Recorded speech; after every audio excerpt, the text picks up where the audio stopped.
नमस्कार। भारत देश जब आज़ाद हुआ और भारत देश का बंटवारा हुआ तो इस बंटवारे का कारण बताया गया कि जो मुस्लिम हैं वो हिंदुओं के साथ नहीं रह सकते हैं, यानी उन्हें एक अलग देश मुस्लिम देश चाहिए। इसके आधार पर भारत और पाकिस्तान दो देश हुए। पाकिस्तान के रूप में नया देश आया और देश भारत का बंटवारा हुआ। लेकिन जब देश बंटवारे का आधार धार्मिक आधार था और मुस्लिम नहीं रह सकते थे, तो आखिर कैसे मुस्लिम आज़ादी के बाद भारत में रहे? जबकि उस समय न धर्मनिरपेक्ष सिद्धांत था, संविधान में धर्मनिरपेक्ष की व्यवस्था थी।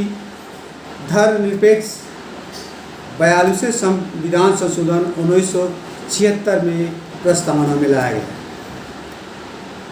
धर्मनिरपेक्ष शब्द भी नहीं था और जो नेहरू लियाकत समझौता बताया जाता है उसमें मुस्लिमों को भारत में रहने की व्यवस्था नहीं।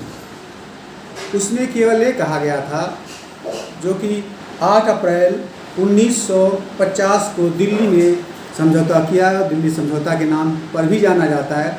उसमें केवल यही कहा गया था कि मुस्लिमों के लिए वो जो यहाँ की संपत्ति है, जिनकी संपत्ति यहाँ वहाँ है, वो आ जा सकते हैं, न कि रहने की व्यवस्था थी। तो आखिर किस आधार पर भारत में मुस्लिमों को रहने दिया गया? केवल गांधी का ही आदेश, जवाहरलाल नेहरू का ही आदेश, वो जो कह देंगे वही हो जाएगा?